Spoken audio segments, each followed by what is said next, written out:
அறிவோம். அனைவருக்கும் நமஸ்காரம்.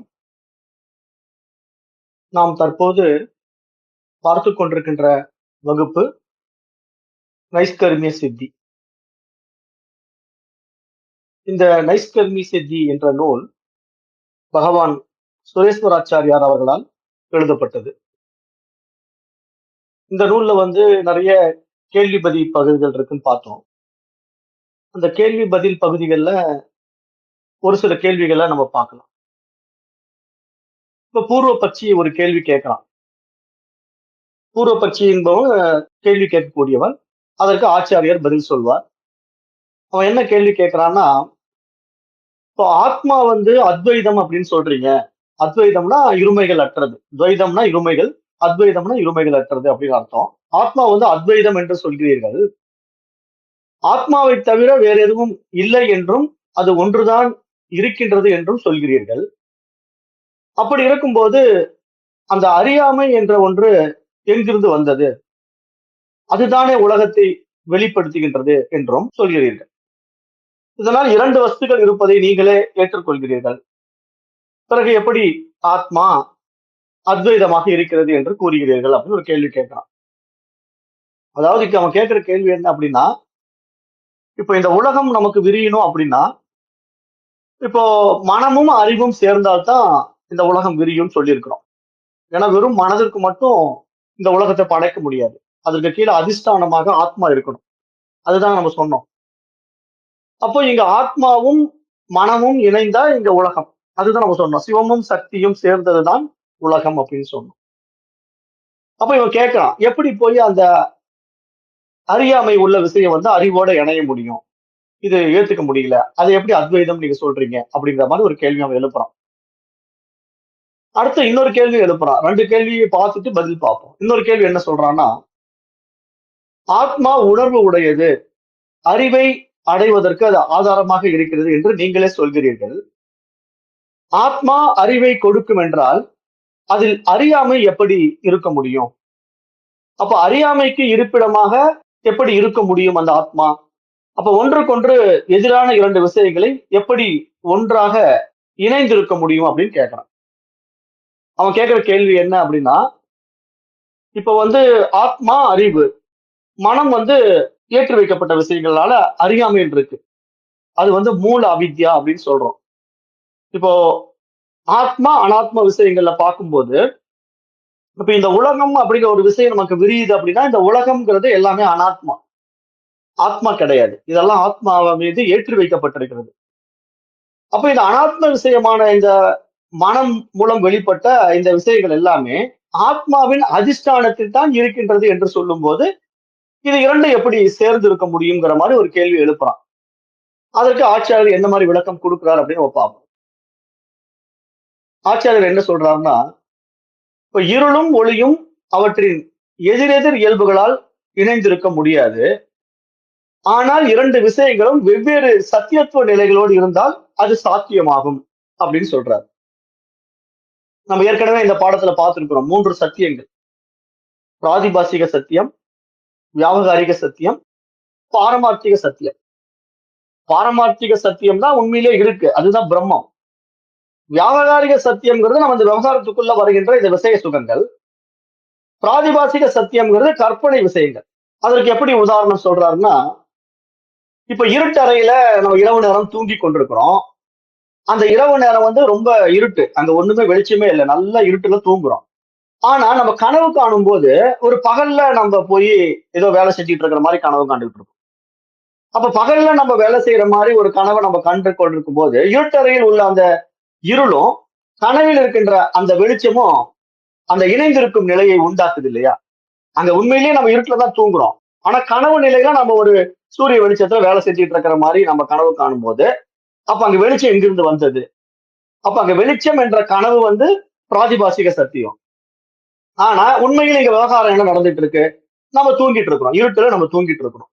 அப்ப இருட்டறையில் நம்ம தூங்கிக் கொண்டிருக்கிறது வியாவகாரிக சத்தியம். நமக்கு விவகாரத்துல இருக்குது.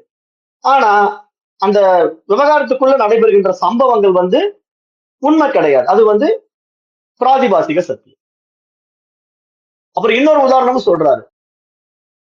காய்ந்த நிலமும் காணல் நீரும் சேர்ந்து இருக்கலாம் அப்படின்னு சொல்றாரு.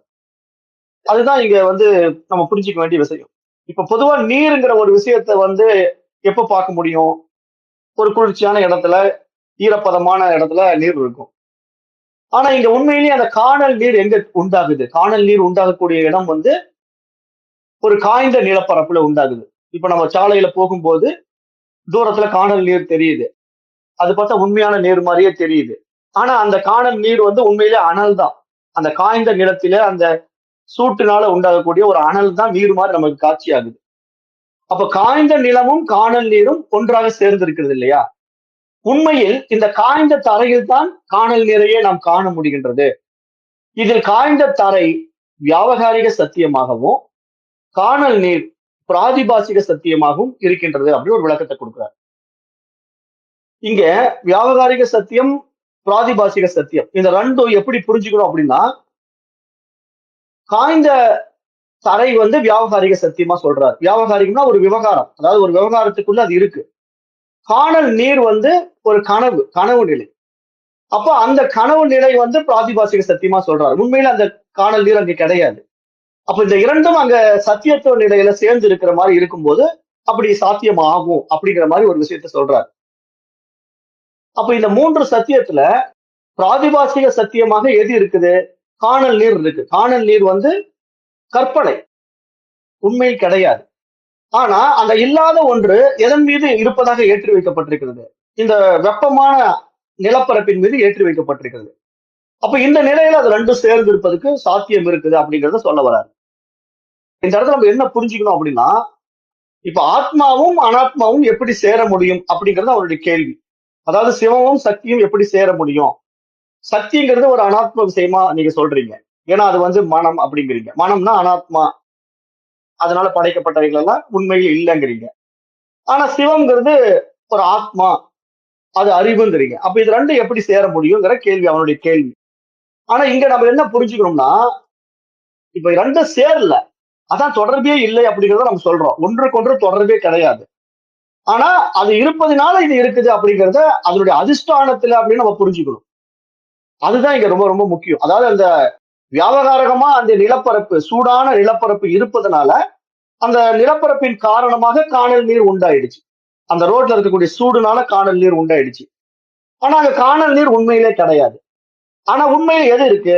அந்த நிலப்பரப்பு மட்டும் தான் இருக்கு. அந்த சூடான நிலப்பரப்பு இருக்கு. அந்த நிலப்பரப்பின் காரணமாக காணல் நீர் உண்டாகி விட்டாலும், இப்ப அந்த காணல் நீருக்கும் நிலத்துக்கும் சம்பந்தமே இல்ல. ஒன்றுக்கொன்று தொடர்பே இல்ல. ஏன்னா அங்க உண்மையிலே தண்ணி நினைக்குதா? அந்த காணல் நீர் வந்து அந்த நிலப்பரப்பை நினைச்சுக்குதா? ஈரப்படுத்திடுதா? ஈரப்படுத்த முடியாது. அது ஒரு கற்பனை. அந்த காணல் நீர் என்பது ஒரு கற்பனை. அதைத்தான் நம்ம இங்க புரிஞ்சுக்கணுங்கிறார். இந்த மித்யாவும் கற்பனை தான். இந்த மனசும் கற்பனை தான் அப்படிங்கறத இங்க சொல்ல விரும்புறாங்க. இன்னொரு உதாரணத்தை சொல்றாரு. இப்போ அழுக்கடைந்த சாக்கடை நீர் வந்து ஒரு தூய்மையான வெள்ளை திரையில வந்து திரைப்படமாக காட்சியில காட்டப்படுது. ஒரு சினிமா படம் ஓடிக்கிட்டு இருக்கு. அந்த சினிமா படத்துல வந்து வெள்ளை திரை இருக்கு. அந்த வெள்ளை திரையில வந்து ஒரு அழுக்கான தண்ணி, டிச்சு தண்ணி ஓடிட்டு இருக்கிற மாதிரி ஒரு காட்சி வருது. அப்படி வர்றதுனால, இப்ப அந்த தூய்மையான வெண்மையான திரை வந்து அந்த டிச்சு தண்ணினால அழுக்காகி விடுமா? அப்படி ஆக வாய்ப்பே இல்லை. அதை எப்படி விளக்குறாருன்னா, அந்த வெள்ளை திரை வந்து வியாவகாரிக சத்தியம். நமக்கு விவகாரத்துல இருக்கு. வெள்ளை திரை நம் கண் முன்னாடி இருக்கு. ஆனா அழுக்கடைந்த அந்த ஆற்று நீர், அந்த டிச்சு தண்ணி ஒரு கற்பனை தானே. அது வந்து பிராதிபாசிக சத்தியம். பிராதிபாசிக சத்தியம்னா கனவு நிலை, கற்பனை நிலை. அப்ப அந்த சத்தியமும் இந்த சத்தியமும் அங்க இணையறதுனால, அங்க நமக்கு அது உண்மையா இருக்கிற மாதிரி தெரியுது. ஆனா அங்க உண்மை என்னன்னா, வெறும் நம்ம விவகாரத்துக்கு தெரிகிற விஷயம் வந்து அந்த வெள்ளை திரை மட்டும் தான் நம்ம விவகாரத்துக்குள்ள வருது. ஆனா அந்த சாக்கடை தண்ணீர் ஓடுவதாக இருக்கின்ற நிலை வந்து ஒரு கற்பனை. அந்த வெள்ளை திரையின் மீது ஏற்றி வைக்கப்பட்டிருக்கு. அதனால இப்ப அந்த சாக்கடை தண்ணி போய் அந்த வெள்ளை திரையை வந்து அழுக்கு பண்றது கிடையாது. அழுக்கு ஆகவே ஆகாது. ஆனா நமக்கு பார்க்கும்போது 2 சேர்ந்து இருக்கிற மாதிரிதான் திரையில காட்சியாகுது. அப்ப இதாதான் அவங்க மேட்ச் பண்ணிக்கணுங்கிறார். இந்த மாதிரிதான் ஆத்மாவும் அனாத்மாவும் சேர்ந்து இருக்குது. நீங்க நினைக்கிற மாதிரி 2 ஒட்டிக்கல. ஒன்றுக்கொன்று தொடர்பே இல்ல, சம்பந்தமே இல்ல அப்படிங்கறத நமக்கு இவ்வளவு அருமையான உதாரணங்கள் மூலமா புரிய வைக்கிறாங்க. அந்த 3 சத்தியங்களை நம்ம மறந்துடக்கூடாது. அதான் இங்க நம்ம புரிஞ்சுக்க வேண்டிய முக்கிய விஷயம். அதாவது இங்க 3 சத்தியங்கள் எடுத்துக்கணும். பாரமார்த்திக சத்தியம், வியாவகாரிக சத்தியம், பிராதிபாசிக சத்தியம் அப்படிங்கிற 3 சத்தியங்களை நம்ம எடுத்துக்கிட்டா இதுல ஒண்ணு மட்டும்தான் சத்தியமாவே இருக்குது. அது என்ன? அதுதான் பாரமார்த்திக சத்தியம். அந்த பரமன் மட்டும்தான் சத்தியம். அப்ப மற்ற விஷயங்களாக இங்க நம்ம பார்க்கப்படுகின்ற அனாத்ம விஷயங்கள் எல்லாம் தோன்றி மறையக்கூடியவைகள். அந்த அடிப்படையில இங்க அறிவாக எது இருக்குது? பாரமார்த்திக சத்தியமா அறிவு இருக்கு. அப்ப மனம் எப்படி இருக்குது? வியாவகாரிக சத்தியமா இருக்கு. விவகாரத்துக்குள்ள வருது. மனசு விவகாரத்துக்குள்ள வருது. ஆனா இந்த விவகாரத்துக்குள்ள வந்த மனதின் மூலமாக ஏராளமான விஷயங்கள் ஏற்றி வைக்கப்பட்டிருக்கு இல்லையா? இந்த உலகமே விரியுது. இந்த மனதின் மூலமா தான் இந்த பிரம்மாண்ட உலகமே விரியுது. ஏன்னா இங்க இருக்க அத்தனையும் இந்த மனசுதான் பாக்குது. அப்போ இந்த உலகம் விரிகின்றது எல்லாமே ஒரு கற்பனை தான். எப்படி கற்பனை? அது பிராதிபாசிக சத்தியம்னு சொல்லுது சாஸ்திரம். அது எப்படிங்க கற்பனைன்னு சொல்றீங்க? அது எனக்கு நம்ப முடியலன்னு நீங்க சொன்னீங்கன்னா, அதுக்குதான் சாஸ்திரம் விளக்கம் கொடுக்குது. நீங்க நனவு நிலையில இந்த உலகத்தை படைச்சு இவ்வளவு பிரம்மாண்ட உலகத்தை அனுபவிக்கிற நீங்க, கனவு நிலைக்கு போகும்போது இந்த உலகத்தை விட்டுட்டு தானே போறீங்க. அப்ப கனவுல வேற ஒரு உலகத்தை தானே அனுபவிக்கிறீங்க. அப்ப அங்க என்ன சத்தியம்? கனவு நிலையில நான் தூங்குறது சத்தியம். ஆனா கனவை உருவாக்கும் போது அது கற்பனை. அது மாதிரி இங்க ஒவ்வொன்றும் எங்க இடத்துல எது பிராதிபாசிக சத்தியம், எது வியாவகாரிக சத்தியம்னு நம்ம பிரித்தறியக்கூடிய அந்த விவேகம் நம்ம இடத்துல வரணும். ஆனா இந்த விஷயங்கள் நடக்குது இல்லையா? இப்ப இந்த பிராதிபாசிக சத்தியம்ங்கிற கற்பனை விஷயமோ, வியாவகாரிக சத்தியம் என்று நம்ம விவகாரத்தில் இருக்கக்கூடிய விஷயமோ, எதனுடைய அடிப்படையில் நமக்கு நடக்குது அப்படின்னு பார்த்தா, பாரமார்த்திக சத்தியத்தினுடைய அடிப்படையில் நடக்குது. அதுதான் ரொம்ப ரொம்ப முக்கியம். ஏன்னா இருப்பது அது ஒன்றே, அந்த இருப்பே, அது அறிவுதான். அப்ப அதனுடைய அதிஷ்டானத்துல இந்த நிகழ்வு நடக்குது. ஆனா கேள்வி கேட்கிற பூர்வபட்சி என்ன சொல்றான்? அது எப்படிங்க அந்த அறிவின் இடத்துல போய் அறியாமை ஒட்டுமா? சம்பந்தமே இல்லையே நீங்க சொல்றது. நீங்க சொல்றது இந்த உலகம் படைக்கப்படுதுன்னா அறிவும் அறியாமையும் சேர்ந்தால் தானே உலகம் படைக்கப்படுதுன்னு சொல்றீங்க. அறிவும் மனமும் சேர்ந்தா உலகம் விரியுதுங்கிறீங்க. சிவமும் சக்தியும் சேர்ந்தா உலகம் தெரியுதுங்கிறீங்க. அதை ஏத்துக்க முடியல. அது எப்படி அறியாமை அறிவின் இடத்துல போய் சேர முடியும்னு ஒரு கேள்வி அவன் கேட்கறதுனால, அவர் என்ன சொல்றாருன்னா, உண்மையிலேயே சேர்றது இல்ல. இந்த வியாவகாரிகத்துக்குள்ள ஒரு பிராதிபாசிக சத்தியம் ஏற்றி வைக்கப்பட்ட மாதிரி இருக்குது. ஆனா 2க்கும் சம்பந்தம் இல்ல. ஆனா இந்த 2மே பாரமார்த்திக சத்தியத்தினுடைய தொடர்பில் இல்ல. ஒன்றோடு ஒன்று ஒட்டுவதில்லை அப்படிங்கறத தெளிவா விளக்கம் கொடுக்கிறார். அப்ப இந்த மேற்கூறிய உதாரணங்களில் காட்டப்பட்டுள்ள முறையில அந்த ஆத்மாவும் மூல வித்யாவும் இந்த மாதிரி முறையில இணைந்திருக்கலாம். எந்த மாதிரி முறையில? வியாவகாரிக சத்தியத்தின் மூலமாகவும் பிராதிபாசிக சத்தியத்தின் மூலமாகவும் 2ம் சேர்ந்திருக்கலாம். ஆனா பாரமார்த்திக சத்தியம் அதோடு ஒட்டுவதே கிடையாது. அதை மட்டும் நம்ம நல்லா புரிஞ்சுக்கணும். ஏன்னா இங்க பாரமார்த்திக சத்தியம் தான் ஆத்மா, அறிவு. அதோட இது சேரவே முடியாது. அந்த நிலையை இங்க எடுத்து சுட்டி காட்டுறாரு.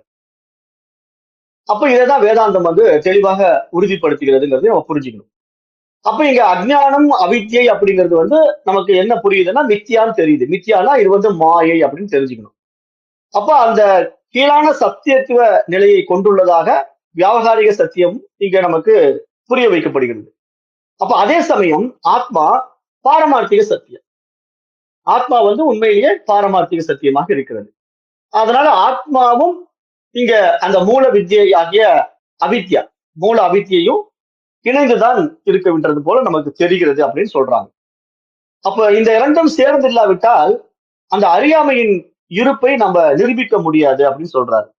ஏன்னா நம் அறியாமையை நம்மாலே சொல்ல முடிகிறது இல்லையா? எப்படி சொல்ல முடிகிறது? இப்ப நான் என்கிட்ட எந்த விஷயம் தெரியலங்கிறத நான் சொல்ல முடியும். இப்ப எனக்கு சைனீஸ் லாங்குவேஜ் தெரியல அப்படின்னு நான் சொல்றேன். எனக்கு சீன மொழி தெரியாதுங்க அப்படின்னு நான் சொல்றேன். அப்ப என்னுடைய அறியாமையை நான் வெளிப்படுத்துவதற்கு எதனுடைய அதிஷ்டானத்துல அது முடியுதுன்னா ஆத்மாவின் அதிஷ்டானத்தில் தான் அதிகம் நான் சொல்ல முடியும். என்கிட்ட இருக்கிற அறியாமையை கூட அந்த அறிவின் அதிஷ்டானத்தில் தான் நான் வெளிப்படுத்த முடியும். அந்த அறியாமை என்னிடத்தில் இருப்பதும் கூட அறிந்து கொள்வது அந்த அறிவாகத்தான் இருக்க முடியும் என்றதுதான் இங்க சாஸ்திரம் சொல்ல வர்ற சாரம். ஏன்னா நமக்கு ஒண்ணு தெரியல தெரியுது அப்படிங்கிற எல்லா விஷயமும் அந்த அறிவின் அதிஷ்டானத்திலே, அந்த ஆத்மாவின் அதிஷ்டானத்திலே தான் நடந்து கொண்டிருக்கின்றது. ஆனால் இதில் சம்பந்தப்படுவதில்லை ஆத்மா. ஆத்மா இதில் தொடர்பு வைத்துக் கொள்வதில்லை அப்படிங்கிறது நம்ம தெளிவா இருக்கணும். அப்ப அந்த விஷயத்தை இங்க வெளிப்படையா சொல்லிடுறாரு. அப்புறம் என்ன சொல்றாருன்னா, இவை 2ம் சேர்ந்திருப்பதால் பிரச்சனை எதுவும் கிடையாது. ஆத்மா மூல அவித்யின் இருப்பிடம் என்று கூறினால் தர்க்க ரீதியாக பல பிரச்சனைகள் வரலாம். அதாவது இதை ஏற்றுக்கொண்டால் ஆச்சாரியார் கூறியுள்ள அத்வைத தத்துவமானது இங்கு துறக்கப்படுகிறது என்பதாக ஒரு சந்தேகத்தை எழுப்பப்படுது. அப்ப இந்த மாதிரி ரெண்டு விஷயங்களை வந்து நம்ம மூல அவித்யாவோட ஆத்மா சேர்ந்து இருக்குது அப்படிங்கறது தர்க்க ரீதியான பிரச்சனைகள்ல இது ரெண்டும் உண்மை அப்படின்னு நம்ம புரியாம ஏத்துக்கிட்டோம்னா, இந்த ரெண்டும் சேர்ந்து இருக்கிறது அப்படின்னு நம்ம ஏத்துக்கிட்டோம்னா அங்க அத்வைத தத்துவம் நிராகரிக்கப்படுகிறது.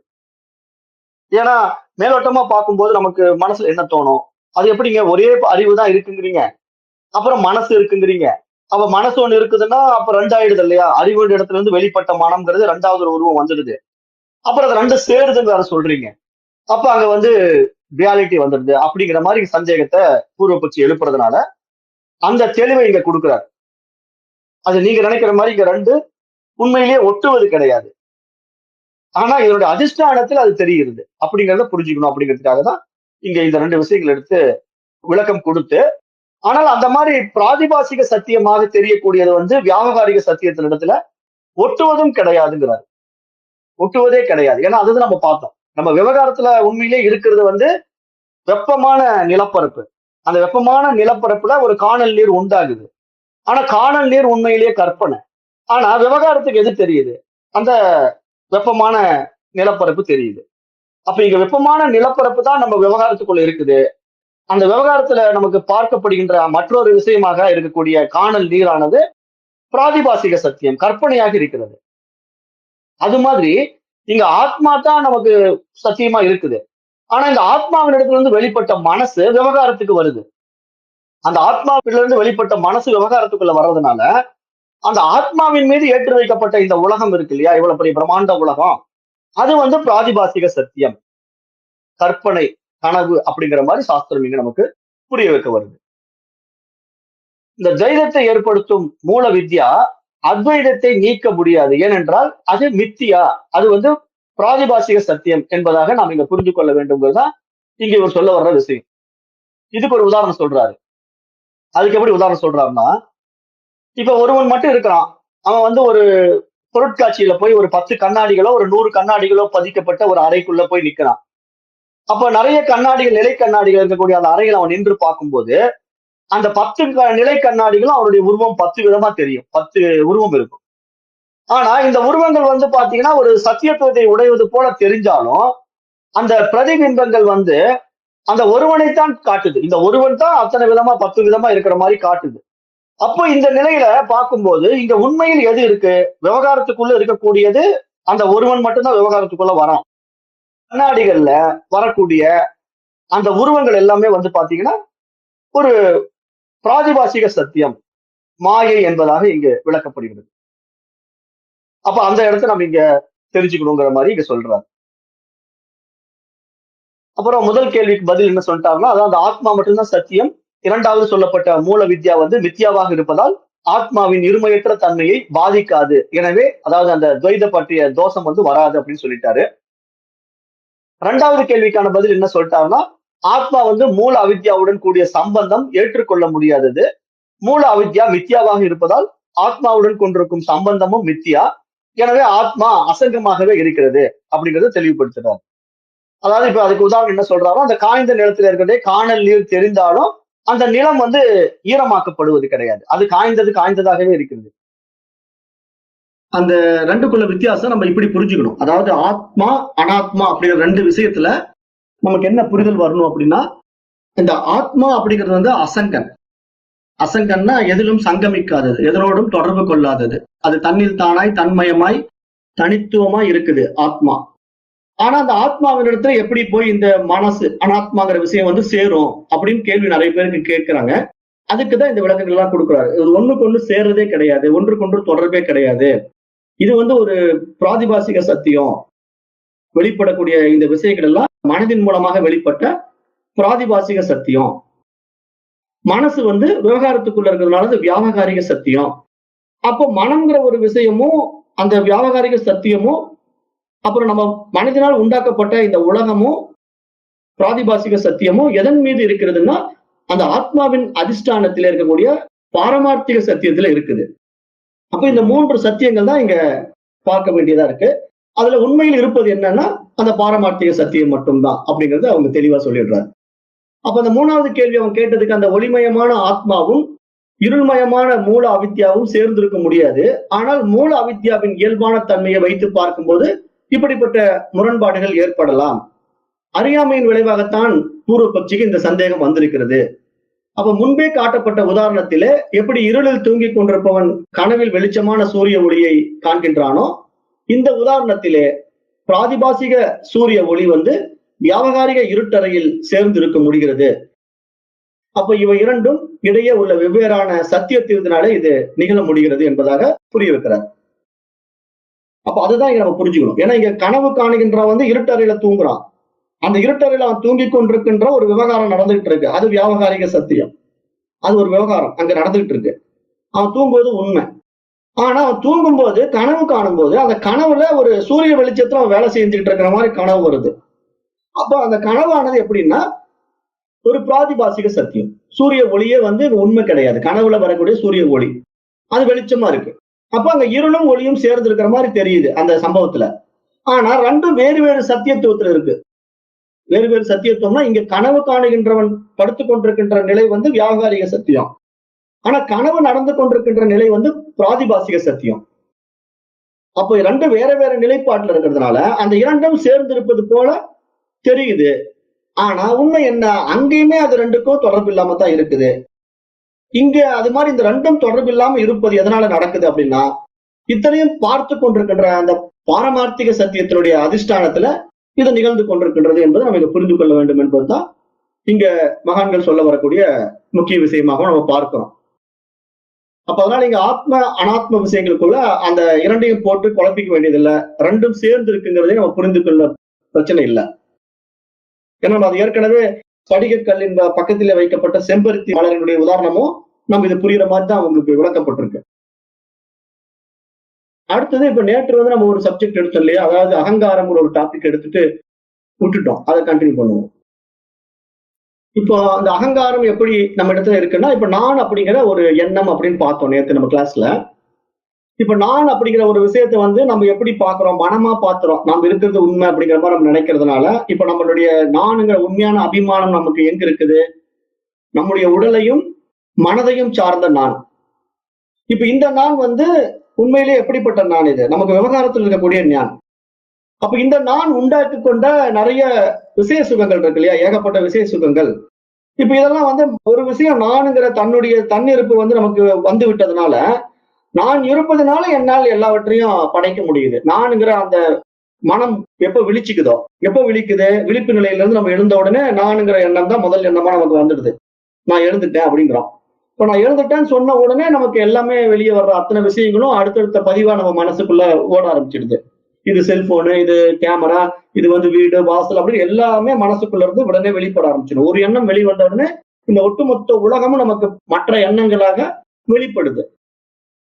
ஆனா இந்த மற்ற எண்ணங்களாக வெளிப்பட்ட அத்தனை எண்ணங்களும் எதன் அடிப்படையில் இருக்குன்னு பாத்தீங்கன்னா, அந்த மனது இருக்கிறதுனாலதான். அந்த மனம்ங்கிற ஒரு விஷயம் தான் இத்தனையும் உண்டாக்கிட்டது. ஏன்னா நம்ம ஆரம்பத்திலே இதெல்லாம் பார்த்தோம். மனசுங்கிறது பிறந்த குழந்தைக்கு இல்ல, அதுக்கு எதுவுமே தெரியாது. ஆனா நம்ம என்ன பண்றோம், ஒவ்வொரு எண்ணமும் அது கொடுக்குறோம் இல்லையா, இது அம்மா, இது அப்பா, இது தாத்தா, பாட்டின்னு ஆரம்பிச்சு அப்புறம் ஒவ்வொன்றா சொல்லி கொடுக்குறோம். இது இது இன்னதுன்னு சொல்லி கொடுத்து அந்த குழந்தைக்கு புரிய வைக்கவே அது இந்த உலகமே விரிஞ்சிடுது அந்த குழந்தைக்கு. இப்ப அந்த குழந்தைக்கு எதை பார்த்தாலும் பேர் சொல்ல முடியும். இது பேனா, பென்சில், இது இது இன்னது அப்படின்னு அது பகுத்தறிந்து அது தெரிந்து கொள்ளுது. ஆனா இத்தனையும் அது தெரிந்து கொள்வதற்கான அந்த ஆற்றல் அதுக்கு எங்கிருந்து கிடைச்சதுன்னா அந்த மனோசக்தி தான். அந்த மனசுல அது பதிச்சுக்குது. இத்தனையும் மனசுல ஏத்தி ஏத்தி ஒவ்வொன்றையும் புரிஞ்சுக்குது. அப்ப நமக்கு விவகாரத்துக்குள்ள இருக்கக்கூடிய விஷயமா இங்க மனசு இருக்குது. அந்த மனசு தான் நானுங்கிறத முதல்ல வெளிவந்துருது. அது என்ன பண்ணுது, அப்படி வெளிவந்த ஒரு நான் ஆனது 1000 விஷயங்களை உள்ள ஏத்திக்குது. மனசுக்குள்ள 1000 1,00,000 விஷயங்களை ஏத்திக்குது. அப்ப இதெல்லாம் என்ன நடக்குதுன்னா, இத்தனையும் மனம் கற்பித்து கொண்ட கற்பிதங்கள்னு சாஸ்திரம் சொல்லுது. ஏன்னா இதெல்லாம் மனசு தானே ஒவ்வொரு பேரையும் ஒரு உருவத்தையும் உண்டாக்கி உண்டாக்கி அதை அனுபவமாக்குது. அப்ப இதெல்லாம் உண்மையிலேயே எப்ப இல்லாம போகுது, தூங்கும் போது இல்லாம போயிடுது. அந்த மனம் ஒடுங்கும் போது ஆழ்ந்த உறக்கத்துல அங்க உலகமே இல்லாம போயிடுது, நானே இல்லாம போயிடுறேன். அப்ப அந்த நிலை அந்த அனுபவம் நமக்கு ஆழ்ந்த உறக்கத்துல வர்றதுனால மனம்தான் இந்த விவகாரத்துக்குள்ள வியாபகாரிக சத்தியமாக மாறி அது ஏற்றி வைத்துக் கொண்ட இந்த ஏராளமான விஷயங்கள் எல்லாம் பிராதிபாசிக சத்தியமாக கற்பனையாக இருக்கிறது. இது உண்மையில் எதுவும் கிடையாது. ஏன்னா மனம் இல்லைன்னா இதெல்லாம் காணாம போயிடும். நான் ஏற்கனவே சொன்னேன், மனம் இல்லாம காணாம போயிடும்ங்கிறதுக்கு அந்த உறக்கம் தான் கூட எடுத்துக்க வேண்டியதில்லை. ஒருத்தர் விபத்துல அடிபட்டுறான், அவனுக்கு ஹார்ட்வேர் டேமேஜ் ஆயிடுது, மண்டையில பிரெயின்ல அடிபட்டுடுது. பிரெயின்ல அடிபட்டவன அவன் கோமா ஸ்டேஜுக்கு போயிடுறான். ஆனா அவன் லைவ்ல தான் இருக்கான், உயிரோடு தான் இருக்கிறான். ஆனா அவனுக்கு உலகம் இல்லை. அவனை பொறுத்த வரைக்கும் உலகம் இல்லை. அப்ப என்னாச்சு, அவனுக்கு மனம் வேலை செய்யலங்க. கோமா ஸ்டேஜுக்கு போயிட்டதுனால அவனுக்கு மனம் வேலை செய்யாதனால அவனுக்கு உலகம் இல்லாம போச்சு. அவனுக்கு யார் அம்மா அப்பான்னு தெரியாது. நான் இந்தியாவில் இருக்கிறேன்னா பாகிஸ்தான்ல இருக்கிறேன்னா அவனுக்கு தெரியாது. அவன் என்ன ஜாதின்னு தெரியாது. இந்தியனா இஸ்லாமியனான்னு தெரியாது. ஏன்னா அவனுக்கு மனம் இல்லை. அப்போ இது எல்லாமே எதன் அடிப்படையில் நமக்கு தெரிய வருது அப்படின்னு நம்ம பார்த்தோம்னா, மனதின் அடிப்படையில தான் இந்த உலகம் நமக்கு விரியுது. அதுதான் மீண்டும் மீண்டும் சொல்றோம். மனம் இல்லைன்னா இந்த உலகம் இல்லை. அப்ப மனம் இருந்தா இந்த உலகம் விரியும். ஏன்னா நம்ம மனசுதான் இந்த உலகத்தை உண்டாக்கி வச்சிருக்கு. ஆனா இந்த உலகம் உண்மையில் இல்லை. ஏன்னா மனம் கற்பித்துக் கொண்ட உலகம். அதனால இது பிராதிபாசிக சத்தியம். அப்ப மனம்ங்கிறது உண்மையில என்னன்னா, அது விவகாரத்தில் இருப்பதனால வியாவகாரிக சத்தியம்.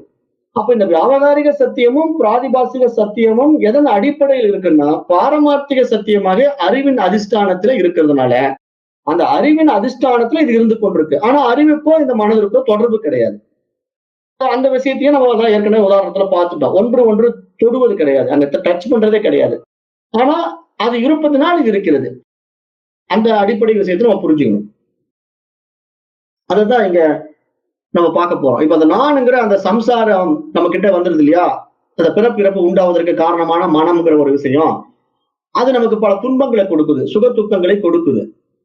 இப்போ நான் உண்மையிலே எப்படிப்பட்ட நான் அப்படின்னு நம்ம இதை பத்தி நம்ம இந்த பாடத்திட்டத்துல விசாரணை பண்ணி பார்க்கிறோம், விசாரணை மேற்கொள்றோம். இப்ப நான் இந்த மனமா புத்தியா அப்படின்னு நம்ம ஒவ்வொன்னா விசாரணை பண்ணி பார்க்கிறேன். இந்த உடலா அப்படின்னு ஒவ்வொன்னா நான் விசாரணை பண்ணி பார்க்கும்போது வேதாந்த சாஸ்திரம் என்ன சொல்லி கொடுக்குது, நீ இந்த உடல் அல்ல, நீ இந்த மனம் அல்ல, நீ அந்த புத்தி அல்லன்ட்டு அந்த கரணத்தை நீக்க சொல்லுது, பஞ்ச கோஷங்களை நீக்க சொல்லுது.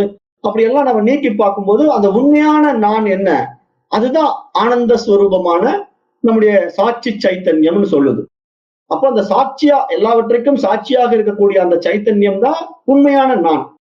ஆனா அந்த உண்மையான நானுக்கு எந்த ஒரு இன்ப துன்பமும் கிடையாது, எந்த ஒரு சுக துக்கமும் கிடையாது, எந்த ஒரு அனுபவமும் அங்க கிடையாது.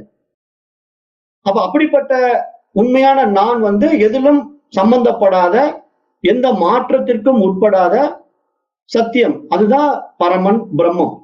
அந்த உண்மையான பிரம்மத்தினுடைய நிலைப்பாடு என்ன, ஒரு ஆனந்த வடிவம். அது ஆனந்த வடிவமாக இருக்கிறது. ஆனா அந்த நான்ல இருந்து நான் ஏன் இந்த கீழ்த்தரமான நானுக்கு வந்துட்டேன் அப்படின்னா, இந்த எண்ணங்கள் தான் என்ன இந்த மாதிரி உண்டாக்கிடுச்சு. உண்மையில் நான் அந்த சாட்சி சைதன்யமா இருந்த நானா தான் இருந்தேன், எப்பவும் அப்படிதான் இருந்து கொண்டிருக்கிறேன். ஆனா என் மீது இந்த மனம்ங்கிற ஒரு விஷயம் இந்த விவகாரத்துக்குள்ள நுழைந்து எனக்கு ஏகப்பட்ட விசேஷ சுகங்களை கொடுத்து என்ன ஆயிடுச்சு, கற்பனைகளை உண்டாக்கிய மனசு அதை சத்தியம் என்பதாக நம்புது. அதுதான் நான் ஏற்கனவே சொன்னேன். இப்ப நீங்க ஒரு இந்து மதத்துல பிறந்திருக்கீங்கன்னா நீங்க இந்து மதத்தை சேர்ந்தவன்னு சொல்லப்படுறோம். ஆனா பிறக்கும் போதே உங்களை தூக்கி இந்து மதத்துல நீங்க பிறந்திருந்தாலும் சரி, உங்களை கொண்டு போய் இஸ்லாமிய மதத்துல வளர்க்க விட்டுட்டோம்னு வச்சுக்கோங்க, சின்ன குழந்தையா இருக்கும்போது, அப்போ நீங்க நான் ஒரு இஸ்லாமியன் தான் சொல்லுவீங்க. காரணம் என்ன, உங்களுடைய அனுபவம் அப்படித்தான் இருக்கும், இஸ்லாமிய மதத்தை சார்ந்த அனுபவமா மாறிடும். அப்போ நீங்க பிறப்பால இந்துவா இருந்தாலும் வளர்ப்பால நீங்க இஸ்லாமியனா மாறுறது எதனுடைய அடிப்படையில உங்களுக்கு தெரிஞ்சுது? அதே மனசு தான் தன்னை இஸ்லாமியனா பாவிச்சுக்குது அங்க வளர்ந்ததுனால. ஆனா பிறப்புனால நீங்க இந்தியன். ஆனா இங்க விஷயம் என்னன்னா, இந்த மனம் தான் இந்த இந்தியன், இஸ்லாமியன், இந்த உலகம் அப்படிங்கிற விஷயத்தெல்லாம் உண்டாக்கி வச்சிருக்கு. அதனால இது வேறு அது வேறுன்னு பகுத்து பாக்குறது, பிரிச்சு பாக்குறதெல்லாம் மனதனுடைய சேஷ்டம் தான். அப்ப இதை நம்ம புரிஞ்சுக்கிட்டோம்னா, அப்ப நான் இந்துவா இஸ்லாமியனாங்கிற அந்த கேள்விக்கு நமக்கு எப்படி விட தெரியும்? நான் பிறப்பால இந்தியா, வளர்ப்பினாலும் நான் இஸ்லாமியன்னா அப்ப ரெண்டுமே இங்க பொய் தானே. உண்மையில நான் இந்தியனும் கிடையாது, இஸ்லாமியனும் கிடையாது, நான் மனிதன், அவ்வளவுதான். நான் ஒரு சராசரி மனிதன். ஆனா என்னை ஒரு மதத்துக்குள்ள கொண்டு போய் வச்சு நான் பிறப்புல இந்தியன்கிறாங்க, வளர்ப்புல இஸ்லாமியன் சொல்றாங்க அப்படின்னா இது பிரச்சனை. அப்ப இதுதான் இங்க சாஸ்திரம் என்ன சொல்லுது, இது மாதிரி ஏற்றி வைக்கப்பட்ட எண்ணங்கள்ல தான் நம்ம சிக்கிக்கிட்டு சின்ன பின்னம் ஆகிட்டு இருக்கிறோம். அப்ப இந்த மாதிரி விவகாரத்துக்குள்ள போய் மனசு சிக்கிறதுனாலதான் அது தன்னுடைய சொரூபத்தை தெரிஞ்சுக்காம இந்த விவகாரத்தையே உண்மையாக நம்புது, சத்தியமா பாக்குது. இது உண்டாக்கிக்கிட்ட பிராதிபாசிக சத்தியத்தையும் சத்தியமா பாக்குது, கற்பனையான இந்த விஷயங்களையும் சத்தியமா பாக்குது. அதனாலதான் சாஸ்திரம் சத்தியம்னே பேர் வச்சிருக்கு. இந்த மூன்றுக்குமே ஏன் சத்தியம்னு சொல்லுதுன்னா, அந்தந்த நிலையில அந்தந்த சத்தியம், அந்த நிலைப்பாட்டில் அது சத்தியம். அதனாலதான் அந்த உதாரணமும் சொல்லுது, காணல் நீர் தோன்றுவது சத்தியம். ஆனா அந்த காணல் நீர் தோன்றுவதற்கான விவகாரம் எங்க இருக்கு, கீழே சூடான நிலப்பரப்பு. அப்ப இந்த சூடான நிலப்பரப்பும் அங்க சத்தியம். அப்ப இந்த மாதிரி ஒவ்வொன்றும் அங்க அந்தந்த இடத்துல சத்தியமா இருக்குது. ஆனா அந்த சத்தியத்தின் பின்னாடி ஒளிஞ்சிருக்கின்ற அந்த பாரமார்த்திக சத்தியத்தை நம்ம மறந்து விடக்கூடாது. அப்ப உண்மையான நான் என்பது அந்த ஆத்மா, அந்த அறிவு அப்படிங்கறத நம்ம தெரிஞ்சுக்கிட்டோம்னா, இப்ப நம்ம இடத்துல இது போன்ற அஜ்ஞானங்கள் எல்லாம் தானாகவே நீங்கிவிடும். அப்போ நான் யார் உண்மையிலேன்னா அந்த தூய அறிவு ஆத்மா அப்படின்னு நம்ம தெரிஞ்சுக்கிறோம் அப்படிங்கறது இங்க சொல்ல வராரு. அப்ப இதை பற்றி தெரியாத மாணவர்கள், அதாவது அடிப்படை பாடத்தை படித்துக் கொண்டிருக்கின்ற மாணவர்கள் என்ன பண்றாங்கன்னா, நான் இந்த உலகத்துல சம்சாரியா இருந்து கொண்டு அந்த சாட்சி சைதன்யத்தை, அந்த அறிவை, ஆத்மாவை பக்கத்து வீட்டுக்காரனாக பார்த்து கொண்டிருக்கின்றேன் என்று சொல்கிறார்கள். அதாவது அடிப்படை அனுபவம் இல்லாத மாணவர்கள் அந்த சாட்சி சைத்தன்யம் இருக்கிறத தெரிஞ்சுக்கிறாங்க. ஆனா அதை என்ன பண்றாங்கன்னா தனக்கு வேறாக பார்த்து கொண்டிருக்கின்றார்கள். இப்ப உண்மையிலேயே இந்த வேதாந்த பாடத்துல நம்ம வந்தவங்க நம்ம என்ன பண்றோம், நமக்கு வேறாகத்தான் அந்த அறிவு இருக்குதுன்னு பார்த்துக்கிட்டு நாம நம்மளை எப்படி அபிமானிக்கிறோம், இந்த உடலாகவும் மனமாகவும் இருக்கிற நான் தான் இதுன்னு நினைச்சுக்கிறேன் நான். ஏன்னா நான் இந்த பாடத்திட்டம் படிப்பதற்கு முன்னாடி என்னுடைய அஜ்ஞானம் எப்படி இருக்குன்னா, நான் இன்னார், இந்த ஜாதி, இந்த உடம்பு தான் நானு, எனக்கு இந்த பெயரு அப்படின்னு என்னென்ன எனக்கு ஏத்தி வச்சாங்களோ அதையெல்லாம் புடிச்சுக்கிட்டு நான் இதுதான் அப்படிங்கிற மாதிரி நான் என்னுடைய பவுண்டரிக்குள்ள மாட்டிக்கிட்டு இன்னொருத்தனை நான் பார்க்கும்போது எப்படி பார்ப்பேன், அவன் ஒரு தேர்ட் பர்சனா தானே பார்ப்பேன். பக்கத்து வீட்டுக்காரனை பார்த்தா அவன் எனக்கு தேர்ட் பர்சன் தான். அப்ப அவன் எனக்கு வேறாக இருக்கின்றான்ங்கிற ஒரு அறிவு என்னிடத்துல இருக்கு. அது மாதிரி இப்ப இந்த பாடத்திட்டத்துல வர்றதுக்கு முன்னாடி ஆத்மாவும் எனக்கு வேறாக இருக்கின்றதுங்கிற மாதிரி தான் நான் நினைச்சுக்கிட்டு இருக்கிறேன். இதுதான் ஆரம்ப நிலை புரிதல். இப்ப இந்த பாடத்திட்டத்துக்குள்ள நம்ம வந்த உடனே இந்த சாஸ்திரம் என்ன சொல்லி கொடுக்குதுன்னா, இதை அப்படியே மாத்திக்கோ, நீ சாட்சியாக இருந்து கொண்டு உன்னிடத்தில் வெளிப்பட்ட அகங்காரத்தை பக்கத்து வீட்டுக்காரனாக பார் அப்படிங்குது. இந்த வேதாந்த சாஸ்திரம் அப்படியே ரிவர்ஸ் பண்ணுது. இப்ப இவ்வளவு நாள் இந்த உடம்ப நான் தான் அப்படின்னு சொல்லி அகங்காரத்துல நீ ஆடிக்கிட்டு இந்த ஆத்மாவை உனக்கு வேறாக பார்த்து கொண்டிருந்தாய்.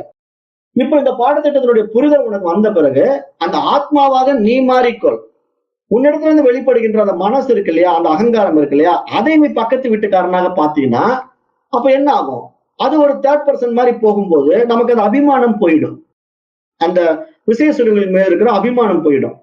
நான் எனதுங்கிற அந்த பற்று இருக்கிற வரைக்கும் தான் அது நம்மளுது நம்ம பிடிச்சிட்டு இருப்போம்.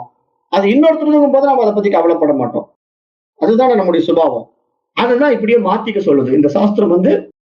அந்த அகங்காரத்தை பக்கத்து வீட்டு ஆள் மாதிரி பார்க்க ஆரம்பிச்சுக்கோ அப்படிங்குது. அப்பொழுது என்ன நடக்கும்னா, அகங்காரத்தினால் அனுபவிக்கப்படுகின்ற அனைத்தும் அந்த பக்கத்து வீட்டுக்காரனுடைய அனுபவமாக பார்க்க முடியும்னு சொல்லுது. அப்படி நம்ம போயிட்டோம்னா என்ன ஆகும்னா, இப்ப நான் சாட்சி சைத்தன்யமா மாறிட்டேன்னு வச்சுக்கீங்களேன், நான் எதற்கும் சம்பந்தம் இல்லாதவனாக அந்த தூய அறிவாக நான் மாறிட்டேன் அப்படின்னா, இப்ப மனசானது என்ன ஆகுது, பக்கத்து வீட்டுக்கார மாதிரி ஆயிடுச்சு. அப்ப பக்கத்து வீட்டுக்காரனுடைய அனுபவத்தை அது அனுபவமாக்குது, எனக்கு சம்பந்தம் இல்லை அப்படின்னு நானா தன்னில் தானா இருக்க முடியும் இல்லையா. இந்த டெக்னிக்கை எடுத்துக்கங்க அப்படின்னு இங்க சொல்லப்படுது. இங்க என்ன சொல்றாங்கன்னா, நான் அறிவு, ஆனா இந்த உண்மையான அறிவின் அதிஷ்டானத்திலே வெளிப்பட்ட வியாபாரத்துக்குள்ள வருகின்ற மனசு தனக்கு வேறானது, அதுக்கு எனக்கு சம்பந்தம் இல்லை.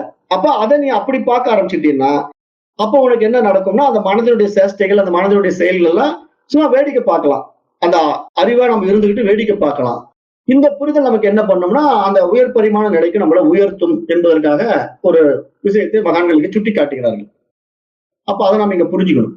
அப்ப அதுதான் நம்ம பார்க்கும்போது அந்த தேர்ட் பர்சனா நம்ம மைண்டை பார்க்க ஆரம்பிச்சோம்னா தவறுகளும் அந்த மைண்ட்ல இருக்கக்கூடிய பிரச்சனைகளும் நமக்கு தெரிய வரும். ஏன்னா இப்ப பக்கத்து வீட்டுக்காரர் என்ன பண்றோம் நமக்கு பார்த்தோம்னா அவன் செய்யறதெல்லாம் நம்ம வேடிக்கை பார்க்கிற மாதிரி தான் இது. இதுக்குதான் நான் ஏற்கனவே உதாரணம் சொல்லிட்டேன். நீங்க அறிவா இருந்து மனசை பார்க்கணும்னு நான் ஒரு உதாரணம் உங்களுக்கு கடந்த வகுப்பு எல்லாம் சொல்லும் போது என்ன சொல்லுவேன்னா, ஒரு வகுப்பறையில 50 மாணவர்கள் இருக்காங்கன்னா அந்த 50 மாணவர்களும் கசாமுசா சத்தம் போட்டுட்டு இருப்பாங்க. அதெல்லாம் எண்ணங்கள், எல்லாமே தாட்ஸ், மைண்டோடைய தாட்ஸ். அப்ப அந்த 50 மாணவர்கள் சத்தம் போட்டுக்கிட்டு இருக்கும்போது அந்த வகுப்பாசிரியர் வகுப்பறைக்குள்ள நுழையிறாரு. அப்ப அந்த வகுப்பாசிரியர் வகுப்பறைக்குள்ள நுழைஞ்ச மறு வினாடி அந்த 50 மாணவர்களும் எல்லாம் சைலன்ஸ் ஆயிடுவாங்க, ஒருத்தரும் சத்தம் போட மாட்டான், வாத்தியார் வந்துட்டாருன்னா. அப்ப அது மாதிரி இங்க மனசு என்ன பண்ணுதுன்னா பல ஆர்ப்பாட்டங்களை பண்ணிக்கிட்டே இருக்கும். அதை பண்ண போறேன், இதை பண்ண போறேன்ட்டு பயங்கரமா ஆர்ப்பாட்டம் பண்ணும். அப்ப அந்த மனசை நம்ம என்ன பண்ணணும், தேர்ட் பர்சனா வச்சுக்கிட்டு அந்த அறிவா நாம தான் இருக்கிறோமே, நாம தானே உண்மையா அறிவு. அப்ப நம்ம அந்த அறிவினால அந்த மனசை பார்த்தோம்னா அது அப்படியே சைலன்ஸ் ஆயிடும், மனதில் இருக்கிற எண்ணங்கள் எல்லாம் இல்லாமல் போய்விடும். இப்ப இதுதான் ஞானிகள் கையாளக்கூடிய டெக்னிக்னு நான் ஏற்கனவே சொன்னேன். கடந்த முறை பாடத்துல கூட சொல்லும் போது என்ன சொன்னேன்னா, ஞானியினுடைய ஒவ்வொரு எண்ணமும் ஞானியினால கண்காணிக்கப்படும். அவனுடைய மனசுல இருந்து ஒரு எண்ணம் வெளிப்பட்ட உடனே இந்த எண்ணம் எனக்கு ஏன் வருது அப்படின்னு அவன் யோசிப்பான். அது என்னுடைய பதிவுகள், பூர்வ வாசனைகளை தெரிஞ்ச உடனே அவன் என்ன பண்ணுவான், அந்த எண்ணத்தை உடனடியாக நீக்கி விடுவான். அந்த ஞானி வந்து அதை ஆக்டிவேட் பண்ண மாட்டான், நடைமுறைக்கு கொண்டு வர மாட்டான். ஏன்னா அது சம்ஸ்காரம் பதிவுன்ட்டு. அப்ப இந்த எண்ணங்கள் எல்லாம் நம்ம நடைமுறைக்கு ஒவ்வொன்றா கொண்டு வந்தோம்னா அந்த ஒரு எண்ணம் 1000 எண்ணத்துக்கு வித்திடும். எப்படிப்பட்ட ஒரு எண்ணமாக இருந்தாலும் சரி, ஒரு சின்ன ஒரு விஷயத்தை நம்ம செய்ய போறோம்ட்டு அதுல காரியத்தை செய்ய ஆரம்பிச்சோம்னா அந்த ஒரு காரியம் 1000 காரியத்தை வச்சுக்கிட்டு இருக்கும். அது உள்ள போன பிறகுதான் நமக்கு தெரியும். நம்ம அனுபவத்திலே பாக்குறோம் இல்லையா, எதை செஞ்சாலும் ஒண்ணு செய்ய போய் அது 1000 விஷயமா மாறுறதை நம்ம பாக்குறோம்.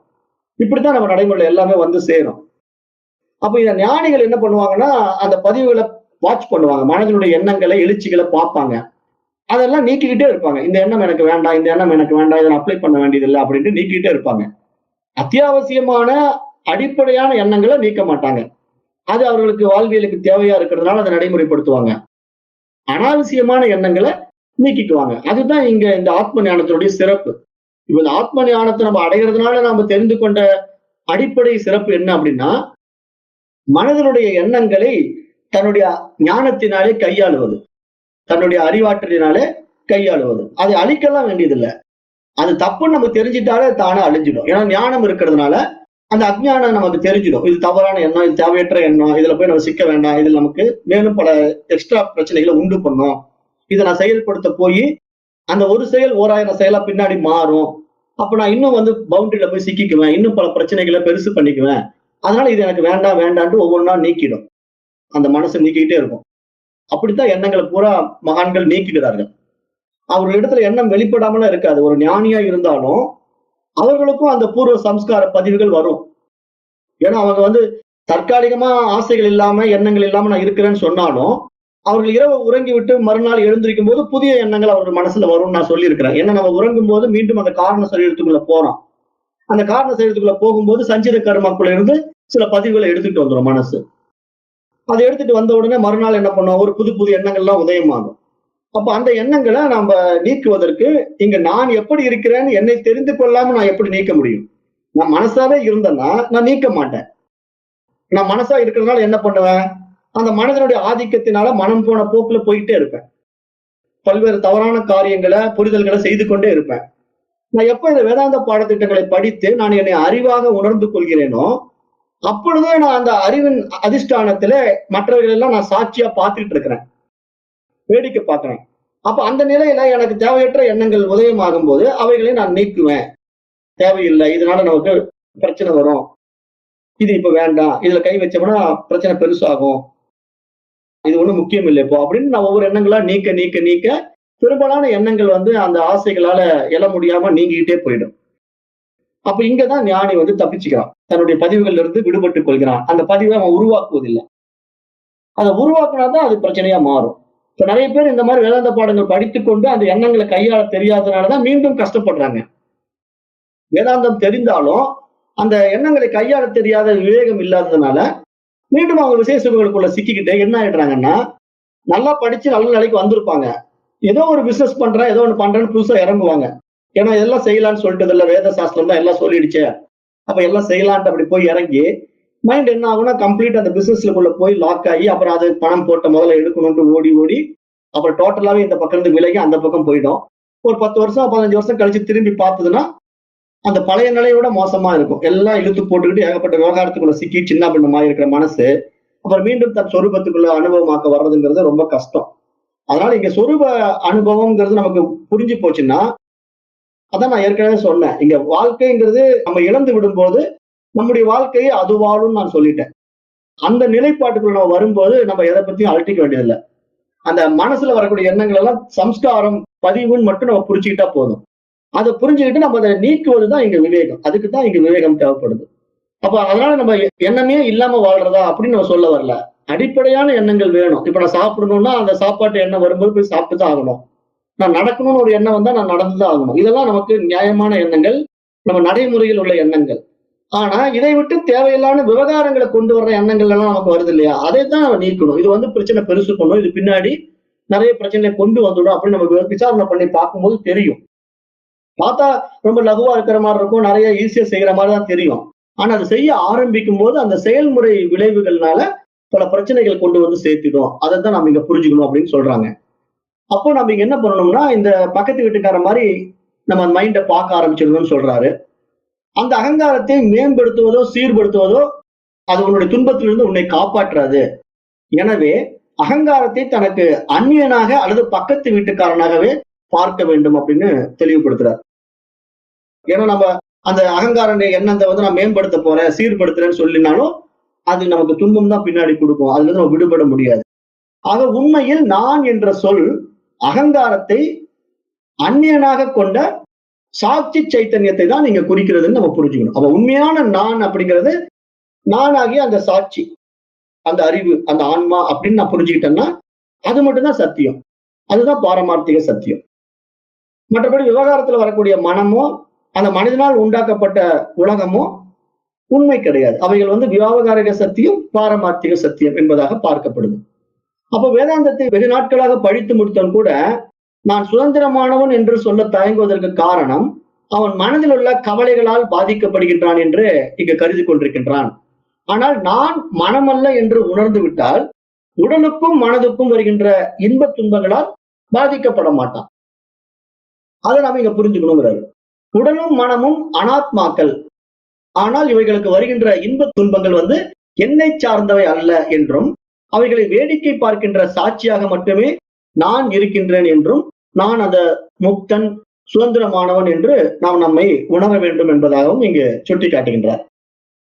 அப்ப அப்படித்தான் நம்ம நம்முடைய ஆத்ம சைதன்யத்துல நான் இருக்கிறேங்கிறத நம்ம புரிந்து கொள்ளணுமே தவிர நான் அந்த ஆத்மாவாக இல்லை மனமாக இருக்கிறேன்னு நீங்க நினைச்சுக்கிட்டு இருக்கிற வரைக்கும் விவகாரம் இருந்து கொண்டே இருக்கும். அந்த விவகாரத்தினால நிறைய விஷயங்கள் நடந்து கொண்டே இருக்கும். அது நமக்கு பல பிரச்சனைகளை கொண்டு வரும். அதை நம்ம புரிஞ்சுக்கணும். அப்ப நம்ம இந்த ஆத்மா அந்த முக்தன் என்ற நிலை நமக்கு உணரப்படும் போது அந்த விருப்பு வெறுப்பிலிருந்து விடுபட்ட நிலையிலே, அந்த இருமைகளற்ற நிலையிலே இந்த மாயையை கடந்து அந்த ஆணவத்திலிருந்தும் அந்த பொறாமை போன்ற மற்ற துர்குணங்களிலிருந்தும் விடுபட்டு 4 புருஷார்த்தங்களுக்கும் கட்டுப்பட்டவன் அல்ல என்றும் நாம் உணர்ந்து கொள்ள முடியும் என்பதாக இங்க சொல்றார். அறம், பொருள், இன்பம், வீடு என்கின்ற 4 புருஷார்த்தங்களையும் கடந்த நிலை அது. அதுதான் குணாதீத நிலை அப்படின்னு சாஸ்திரம் சொல்லுது. அப்போ இந்த சில சாதகர்கள் வந்து நான் அந்த காம குரோத உணர்ச்சிகளால் கஷ்டப்படுகின்றேன், என்னால் எப்படி முக்தன் என்று கருத முடியும் என்று புலம்பிக் கொண்டிருப்பார்கள். இந்த காம குரோதம் போன்ற தீய உணர்ச்சிகள் வந்து மனதை சார்ந்ததாகும். ஆனால் நானோ சாட்சி சொரூபமானவன், எனவே அவைகள் என்னை பாதிக்காது என்று நாம் இங்கு யாக்ஞவல்கியருடைய விஷயத்தை எடுத்துக்கணும். யாக்ஞவல்கியர் வந்து ஜனக மகாராஜாவுக்கு உபதேசம் பண்ணும்போது இதை வெளிப்படுத்துகின்றார். நீ வந்து அறிவு, ஆத்மா, ஆனால் உன்னிடத்துல வெளிப்படுகின்ற இந்த காமம், குரோதம் போன்ற உணர்ச்சிகள் எல்லாம் உனக்கானது கிடையாது, அதெல்லாம் உன்னுடைய மனதிற்கானது. ஆனால் அந்த மனமும் நீ அல்ல, அந்த மனம் உனக்கு வேறானவன், பக்கத்து வீட்டுக்காரன். அவனுடைய பிரச்சனையில நீ போய் ஏன் தலையிடுற? அவனுடைய பிரச்சனையை கண்டு நீ ஒதுங்கிக்கோ. அதுல போய் நீ சிக்கினா உனக்கு அது பல பின்விளைவுகளை பின்னாடி கொடுத்துடும். ஆகவே நீ அதை 3வது மனசனா பார்த்து அதுல இருக்கக்கூடிய விசேஷ சுகங்களில் ஈடுபடாமல் தவிர்த்து விடு அப்படின்னு இங்க சொல்லிக் கொடுக்கிறார் யாக்ஞவல்கிய முனிவர். அதை நாம் இங்க புரிந்து கொள்ள வேண்டும் என்பதாகவும் இங்கு சுட்டிக்காட்டப்படுகிறது. அப்போ அந்த மாதிரி விஷயங்களை தான் இங்க நம்ம மகான்கள் சொல்றதை நம்ம எடுத்துக்கணும். நம்முடைய யதார்த்தம், நம்முடைய இயல்பு வந்து ஆத்மா, அறிவு. ஆனா மனம் வெளிப்படுத்துகின்ற விவகாரங்கள் எல்லாம் போய் சிக்கக்கூடாது. மனதை வந்து நம்ம ஒரு தாட் பர்சன் மாதிரி பார்க்கணும். அதனுடைய எண்ணங்களை நாம அப்பப்பவே நீக்கிக்கணும். அந்த தீய உணர்ச்சிகள், தீய எண்ணங்கள் நமக்கு வெளிப்படும் போதே அதை நம்ம நடைமுறைக்கு கொண்டு வரக்கூடாது அப்படின்ட்டு அப்பயே நம்ம அதை வந்து கிளியர் பண்ணிடணும். அதுல போய் சிக்கக்கூடாது, அதை அழிச்சுவிடணும். அப்பயே நம்முடைய ஞானத்தினால சுட்டு எரித்து விட வேண்டும். சுட்டு எரித்து விட வேண்டும் அப்படின்னா நம்ம வேற மாதிரி எல்லாம் கற்பனை பண்ணிக்க கூடாது, ஏதோ நெருப்பு வச்சு எரிக்கணும் அப்படின்ட்டு. அந்த ஞானத்தினால அது தவறுன்னு புரிந்து கொண்டு அதை நம்ம நீக்கி விட வேண்டும். அந்த ஞான சுடர்ன்னு சொல்றோம் இல்லையா, ஞான சுடர். அதாவது பொதுவா இங்க வந்து சுடரு, அறிவு, அந்த மாதிரி நெருப்புலாம் பேசினோம்னா உடனே மக்கள் வேற மாதிரி மனோபாவத்துக்கு போயிடுறாங்க. இப்போ வள்ளலாருடைய விஷயம் என்ன? அருட்பெரும் ஜோதி, அருட்பெரும் ஜோதி, தனிப்பெரும் கருணை, தனிப்பெரும் கருணைன்னு அவர் சொன்னாரு. அப்ப அருட்பெரும் ஜோதின்னு உடனே அவங்க என்ன பண்ணிட்டாங்க? ஒரு ஜோதியை ஏற்றி வழிபாடு பண்ண ஆரம்பிச்சிட்டாங்க. அப்ப அருட்பெரும் ஜோதினா ஒரு ஜோதியை ஏற்று வழிபாடக்கூடிய அளவுதான் மனிதனுடைய மனோபாவம் இருக்கு. ஆனா உண்மையிலேயே அங்க அருட்பெரும் ஜோதின்னு எதை சொல்றாரு? அறிவை சொல்றாரு. ஏன்னா அறிவு பிரகாசம், அறிவு ஒரு ஜோதிமயமானது, சுடர் விட்டு பிரகாசிக்கக்கூடியது. அதுதான் ஞான சுடர். அந்த ஞான சுடர் சொல்றாரு. அவர் ஞானத்தை தான் அருட்பெரும் ஜோதின்னு சொல்றாரு. ஆனா ஞானம் இல்லாத மனிதர்கள் என்ன பண்றாங்கன்னா ஒரு தீபத்தை ஏற்றி வச்சுக்கிட்டு ரகலை பண்ணிட்டு உட்காந்துருக்காங்க. அப்ப இதனால வரக்கூடிய பிரச்சனை, தீபத்தை எங்க ஏத்துனா என்ன? அங்கதான் போய் ஏத்தணுமா? வீட்லயே ஏத்தலாம். ஆனா இங்க விஷயம் என்ன? தீபத்துல இல்ல, சுடர்ல இல்ல, அறிவுல இருக்கு. அப்ப அதைத்தான் இங்க மகான்கள் சொல்ல வர்ற விஷயத்தை நம்ம எப்படி புரிஞ்சுக்கிறோம் அப்படிங்கிற பக்குவம் அது ரொம்ப ரொம்ப முக்கியம். அந்த பக்குவம் இல்லைன்னா இந்த மாதிரி விவகாரத்துக்குள்ள போய் சிக்கி வீணா போறத நிறைய பேரை பார்க்கிறோம். அது இங்க இந்த மாதிரி ஞானத்துக்குள்ள வரும்போது ஒரு தெளிவு வந்துடணும். உண்மையா எதை சுடருங்கிறாங்க, எதை வெப்பம்ங்கிறாங்க, எதை ஒளிங்கிறாங்க அப்படின்னு நம்ம தெளிவா புரிஞ்சுக்கணும். அதை போய் இப்படி மாத்தி கம்பாரிசன் பண்ணக்கூடாது. அதுதான் நிறைய பேர்கிட்ட இருக்கிற தவறான புரிதல்கள். அதனாலதான் நிறைய பிரச்சனைகள் வெளியே கொண்டு வந்துக்கிறாங்க. அதை புரிஞ்சுக்க சொல்றாரு. அப்புறம் மனதை இருமைகளற்ற நிலையில எப்பொழுதும் தூய்மையாகவே வைத்திருக்க வேண்டும். மனம் எந்த நிலைகளில் இருந்தாலும் இருமைகளில் சிக்காமல் வருகின்ற சிக்கல்கள் என்னை பாதிக்கவில்லை என்ற நிலையுடன் நான் முக்தனாக இருக்க முடியும் என்று உணர்ந்து கொள்ள வேண்டும் என்பதாக சொல்றார். ஏன்னா இங்க பொதுவா இந்த மனம்ங்கிற விஷயம் விவகாரத்துக்குள்ள போகும்போது நிறைய விசேஷ சுகங்களால பாதிக்கப்படும். ஆனா அந்த பாதிப்பு எனக்கு இல்ல, ஆத்மாவாகி எனக்கு இல்ல, அது மனதிற்கு. அதனால அது அந்த இன்ப துன்பங்களை அனுபவமாக்கி கஷ்டப்படுது, படுட்டுமே அப்படின்னு நம்ம வேடிக்கைத்தான் பார்க்கணும். அந்த மனிதனுடைய செயல் விளைவுகள்னால உடலுக்கு ஒரு பிரச்சனை வந்தாலும் அந்த உடலையும் மனதையும் கடந்து அந்த உணர்வில் நிற்கின்றவன் தான் இங்க ஞானி. அவன் தான் ஜீவன் முக்தன். அப்ப அந்த நிலையில இருக்கிறவனுக்கு என்ன ஆகும்னா, ஏற்கனவே ஏற்படுத்தி கொண்ட சில விசேஷ சுகங்களால பாதிக்கப்படக்கூடிய நிலை வந்தாலும் அந்த பாதிப்பை அவன் வெறும் சாட்சியா வேடிக்கைத்தான் பார்க்க முடியுமே தவிர அதுக்கு நிவாரணம் எல்லாம் கொடுக்க முடியாது. அதுக்குதான் நான் பகவான் ரமண மகரிஷியை நம்ம உதாரணமா எடுத்துக்கலாம். பகவான் ரமண மகரிஷி ஜீவன் முக்தன். அப்படி ஜீவன் முக்தனாக இருந்த அவருடைய நிலையில அவருக்கு உடம்புல ஒரு கேன்சர் வந்ததுன்னா, கேன்சர் அவர் எப்படி பார்த்தாரு? அந்த உடம்பு நான் அவர் நினைக்கவே இல்லை. அந்த உடம்பையும் அந்த நோயையும் வேற ஒருத்தருக்கு வந்த மாதிரி பார்த்தாரு. இப்ப வேற ஒருத்தருக்கு வந்தா நமக்கு ஏதாவது பாதிப்பு வருதா? பக்கத்து வீட்டுக்காரங்க கேன்சர் வந்துருச்சுன்னா நான் ஏதாவது கவலைப்பட போறேன்னா? அதை பத்தி நான் கவலையே பட மாட்டேன். ஆனா எனக்கு கேன்சர் வந்துருச்சுன்னா நான் அழுதுகிட்டு புலம்புவேன். காரணம் என்ன? என்னுடைய உடல் அபிமானம். பக்கத்து வீட்டுக்காரன் உடம்புல வந்தா எனக்கு எந்த அபிமானமும் கிடையாது. அது தேர்ட் பர்சன். அப்ப மகான்கள் ஞானிகள் என்ன பண்றாங்கன்னா, தன்னுடைய மனதையும் உடலையும் தேர்ட் பர்சனா தான் பாக்குறாங்க. அதை ஒரு மூணாவது மனுஷனா பாக்குறாங்க. அப்படி பார்க்கும்போது பாதிப்பு இல்லை இவங்களுக்கு.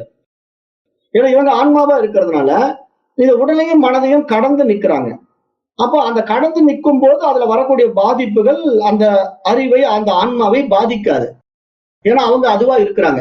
ஆனா வெளியிறத பாக்குறவன் தான் ஐயோ இவரு கேன்சர் வந்துருச்சு, இப்படி ஆயிடுச்சு, அப்படி ஆயிடுச்சுன்னு புலம்புவான். ஏன்னா இவன் உடல் பற்று இருக்கிறதுனால, மனப்பற்று இருக்கிறதுனால அந்த மகான்களை இவர்களை மாதிரியே உடல்ல இருக்கிற மாதிரி அவன் நினைச்சுக்கிட்டு பாக்குறான். ஆனா அவர்கள் அந்த உடலையும் மனதையும் கடந்து அந்த உணர்வாக நிக்கிறது, அது அவர்களுக்கு மட்டுமே உண்டான அனுபவம். அதுதான் நான் சொல்லிட்டேன். அவர்களுடைய அனுபவத்தை அவர்கள் மற்றொரு இடத்துல ஷேர் பண்ண முடியாது. அது மாதிரிதான் ஒவ்வொருத்தருடைய அனுபவம் தனி அனுபவம்.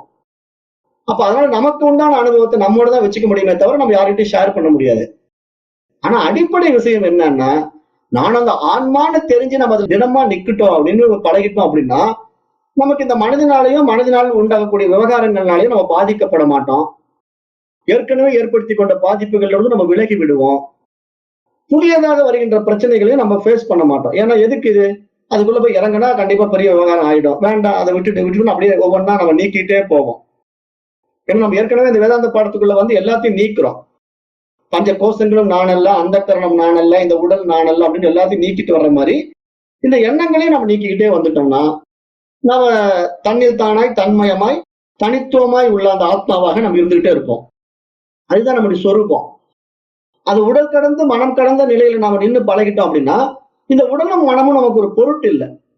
ஏன்னா இது இந்த ஒரு உடலா இந்த ஒரு மனமா நான் அப்படிங்கிற நிலை கடந்து போயிட்டோம் இல்லையா? அப்ப நமக்கு அதை பத்தி எல்லாம் ஒரு கவலையும் கிடையாது. அது பாட்டு அது இருக்கும், அதனுடைய வேலையை அது செஞ்சோம். ஏன்னா அது பஞ்சபூதங்களுடைய அடிப்படையில அது இயங்கிட்டு இருக்கு. அதனுடைய இயக்கத்தை நம்ம தடுக்க வேண்டாம். அதுக்கு சாப்பாடு பசி எடுக்குதுன்னா சாப்பிடட்டும், மலைஜலம் வருதுன்னா மலைஜலம் கழிக்கட்டும், அதுக்கு நோய் வருதுன்னா டாக்டர்கிட்ட போகட்டும். அதெல்லாம் அந்த உடம்புக்கு உண்டான பிரச்சனை. ஆனா நான் இந்த உடம்பே கிடையாது அப்படிங்கிற நிலையில நிற்கின்ற நிலைப்பாடுதான் இங்க ஞானிகளுடைய நிலை. அந்த நிலைக்கு நம்ம வரணும் அப்படின்னு இங்க சாஸ்திரம் நமக்கு சொல்லுது. அப்புறம் சீடன் மகா வாக்கிய விசாரத்தை மேற்கொள்ளும் போது குரு சொல்லிக் கொடுத்த தத்துவமசி என்ற வாக்கியத்தை கேட்கும் போது அகங்காரத்தை பயன்படுத்த வேண்டும். ஏனென்றால் சிரவணம் செய்வதற்கு சீடன் வெளி உலகத்தை சாட்சியாக இருந்து கொண்டு அனுபவித்தாக வேண்டும். மனதை மட்டும் பொருளாக மாற்றி விடும் போது அதனால் வெளி உலகத்தை அனுபவிக்க முடியாது அப்படிங்கிற மாதிரி இங்க சொல்ல வர்றார். அதான் நான் நேற்றைய பாடத்துல உங்களுக்கு சொல்லினேன். அதாவது இந்த வேதாந்த பாடத்தை படிக்க வரும்போது கூட நமக்கு அந்த அகங்காரம் தேவைப்படுது அப்படின்னு நேற்று ஒரு வார்த்தை சொன்னேன். அந்த அகங்காரம்ங்கிறது எந்த அடிப்படையில் தேவைப்படுதுன்னா, இப்ப தத்துவம் அசி அப்படிங்கிற ஒரு உபதேசம் குரு மூலமா நமக்கு கிடைச்ச பிறகு நான் அதுவாகவே இருக்கின்றேன்ற ஒரு விஷயத்தை நான் விவகாரத்துக்குள்ள வந்தா தான் தெரிஞ்சுக்க முடியும். மனதில வந்து தான் நான் தெரிஞ்சுக்க முடியும். மனமற்ற நிலையில இருந்து எப்படி நான் என்ன தெரிஞ்சுக்க முடியும்? அது நடக்காது. அப்ப நான் மனதிற்குள்ள வரும்போது அங்க நான் இந்த விஷயங்களை காது கொடுத்து கேட்கின்றேன், சிரவணம் செய்யறேன். சிரவணம் செய்யும் போது எனக்கு அந்த நான் இதை கேட்டுக்கொண்டிருக்கின்றேன்ங்கிற புரிதல் மனதுக்கு அங்க தேவைப்படுது. அப்போ இங்க மனதுக்கு எந்த இடத்துல எதை கொடுக்கணும், எந்த இடத்துல எதை நீக்கணும் அப்படிங்கிறது தான் இங்க விவேகமே நமக்கு கொடுக்கப்பட்டிருக்கு. அப்ப இங்க என்ன சாஸ்திரம் சொல்ல வருதுன்னா, அரிதான மனித பிறவியில் வந்த உன்னால் மட்டும்தான் நன்மை தீமைகளை பகுத்தறிய முடியும். ஏன்னா மற்ற எந்த ஜீவராசிகளுக்கும் அந்த தகுதி கிடையாது. ஆக அரிதான மனித பிறவியில் வந்த மனிதன் எது நல்லது எது கெட்டது என்று பகுத்தறியும் போது இந்த நன்மை பயக்கக்கூடிய இந்த வேதாந்த சாஸ்திரங்களை நான் காது கொடுத்து கேட்டு அதை சிரவணம் செய்து அதனுடைய நல்ல விஷயங்களை நான் உள்வாங்கும் போது என்னிடத்தில் இருக்கிற அறியாமைகள் பூரா நீங்கும் என்பதனாலே நான் இதை ஏற்றுக்கொள்கிறேன் அப்படின்னு வரும்போது அங்க அகங்காரம் தேவைப்படுது. ஏன்னா நான் இதை ஏற்றுக்கொள்கிறேன் என்று அவன் முன் வந்தால்தான், மனதளவில் அவன் இறங்கி அதை வந்தாதான் அந்த பாடம் அவனுக்கு உள்ள போகும். அப்படியே அந்த இடத்துல மனதில கீழே வந்து அகங்கார நிலையில தான் அதை நம்ம ஏற்றுக்கொள்ள முடியும். ஆனால் அதே அகங்காரம் தேவையற்ற அனாவசியமான விவகாரங்களுக்குள்ள போய் நான் செய்கின்றேன், நான் இதை பண்ண போறேன்னு சொல்லி இறங்கும் போது அதனுடைய பின்விளைவுகளால நம்ம பாதிக்கப்படுவதும் நடக்கிறது இல்லையா?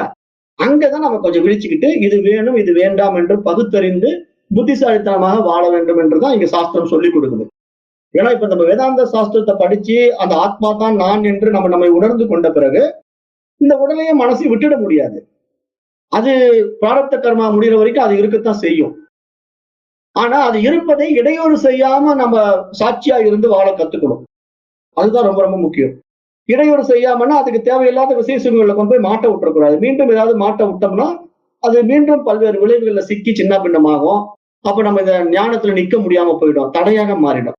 அப்ப இதனால நம்ம அதுல போய் விவகாரத்துக்குள்ள சிக்காம விவேகத்தோட நடந்துக்கணும் அப்படின்னு இங்க சாஸ்திரம் நமக்கு சொல்லுது. அந்த அடிப்படையில இந்த மனசை நம்ம அந்த இடத்துல சாட்சியா பார்க்க கூடாது.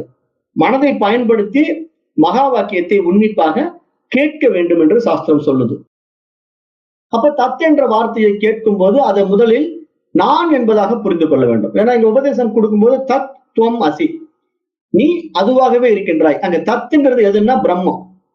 துவம்னா நீ அப்படின்னு அவர் சுட்டி காட்டுறாரு. நீ அதுவாகவே இருக்கின்றாய்ன்னு சொல்லும் போது தத் என்பது பிரம்மத்தை குறிக்கிற வார்த்தை. அப்ப அந்த தத்துங்கிற வார்த்தையை நான் கேட்ட உடனே அந்த பிரம்மமே நான் என்பதாக நான் அங்க புரிந்து கொள்ள வேண்டும். இந்த நிலையில் அவன் சாட்சியாகி விடுகின்றான்.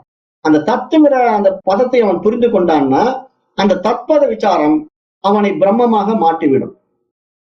அதை சொல்லும் போது சாஸ்திரம் தத்துவம் என்று உன்னை நீ அதுவாக இருக்கின்றாய் என்று சுட்டி காட்டும். அப்ப நான் எதுவாக இருக்கின்றேன், நான் அந்த பிரம்மமாக இருக்கின்றேன்னு தெரிந்து கொண்ட பிறகுதான் அவன் அகம் பிரம்மாஸ்மி என்று சொல்ல முடியும். அப்ப அந்த நிலைப்பாட்டுக்குள்ளே நம்ம வரணும் என்று சொல்றார். அகம் பிரம்மாசி என்பது யார் இங்க சொல்றா அப்படின்னு பார்த்தா, சாட்சி சைத்தன்யமா அல்லது அகங்காரமா, அகங்காரம் சேர்ந்த மனமா அப்படின்னு கேள்வி எழுந்தா உண்மையில் இரண்டுமே அப்படி சொல்ல முடியாது. ஏன் அப்படின்னா இங்க மனசு அகம் பிரம்மாஸ்மி அப்படின்னு சொல்ல முடியாது. மனசுக்கு அந்த தகுதி கிடையாது. அது பிரம்மத்துக்கே உண்டான தகுதி. ஆனா பிரம்மம் எப்பொழுதும் தன்னை பிரம்மம் என்று சொல்லாது. அப்ப இங்க இரண்டுமே அங்க சொல்ல முடியாது.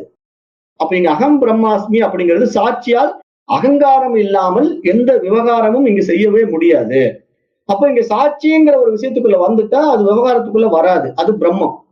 அப்ப அந்த நிலைப்பாடு அகம் பிரம்மாஸ்மிங்கிறது எப்படி சொல்ல வர்றாருன்னா, ஆழ்ந்த உறக்கத்தில் அகங்காரம் ஒடுங்கிய நிலையில் இருப்பதால் நம்மால் எந்த விவகாரமும் செய்ய முடிவதில்லை. இது இரவில் அறைக்கு வெளிச்சம் தருவது மின்சாரமா அல்லது மின் விளக்கா என்று கேட்பதற்கு சமமாகும் என்பதாக இங்க ஒரு உதாரணத்தோடு சுட்டி காட்டுகிறார். அதாவது இரவு நேரத்துல அந்த அறைக்கு வெளிச்சம் தருவது மின்சாரமா மின் விளக்கா அப்படி ஒரு கேள்வி கேட்டா அந்த ரெண்டும் சேர்ந்துதான் அங்க அந்த வெளிச்சத்தை கொடுக்கும். வெறும் மின் விளக்கு மட்டும் இருந்து மின்சாரம் இல்லைன்னா அந்த அறைக்கு வெளிச்சம் வராது. மின்சாரம் மட்டும் இருந்ததுன்னா மின் விளக்கு இல்லைன்னா மின்சாரம் இருந்து என்ன பயன்? மின் விளக்கு வேணும் இல்லையா? அப்போ வெளிச்சம் வராது. அப்ப அது மாதிரி இங்க என்ன சொல்றாருன்னா, இங்க சாட்சி அகங்காரம் என்றும் இரண்டும் சேர்ந்துதான் மகா வாக்கியத்தின் பொருளை நமக்கு உணர்த்த முடியும். அப்போ அகம் பிரம்மாஸ்மி என்று இங்கு நம்ம அனுபவமாக்குவது இரண்டும் சேர்ந்தால்தான் அனுபவம் ஆகும் என்று நாம் இங்க புரிந்து கொள்ள வேண்டும். இதுதான் இங்க அனுபவம். அனுபவம் என்பது இங்கு மனதிற்கு உண்டான அனுபவமாக இருந்தாலும் அந்த மனம் ஆத்மாவின் அதிஷ்டானத்திலே அனுபவமாக்குகிறது. ஏன்னா மனம் தனித்து இயங்க முடியாது. அப்ப இந்த ஆத்மா அனாத்மாவுடைய சேர்க்கை எப்படிங்கிறது இங்க இந்த பாடத்திட்டத்தின் மூலமாக நமக்கு தெளிவுபடுத்தப்பட்டது. ஏன்னா இது ரெண்டு எப்படி சேருது, எந்த இடத்துல சேராம இருக்கு, உண்மையில் அதனுடைய சேர்க்கை எப்படி இருக்கு அப்படிங்கறத இவ்வளவு விளக்கமா சொல்லிட்டாரு. மீண்டும் ஒரு முறை கேட்டீங்கன்னா புரியும். ஏன்னா ரெண்டும் ஏன் சேராம இருக்குங்கிறதுதான் அந்த பிராதிபாசிக சத்தியம் வியாவகாரிக சத்தியத்துல புரிய வச்சுட்டாரு. ஆனா இந்த இரண்டுக்கும் காரணமாக பாரமார்த்திக சத்தியம் இருக்கிறது என்பதை நம்ம புரிந்து கொள்ள வேண்டும். அதுதான் இந்த பாடத்துல வரக்கூடிய ஆழமான உண்மை. இப்படிதான் இந்த பாடம் போகுது. இப்போ இன்றைய நேரம் கருதி வகுப்பை நான் இத்துடன் நிறைவு செய்கின்றேன். மீண்டும் நாளைய வகுப்பிலே தொடரலாம். நன்றி. ஓம் தத்சத்.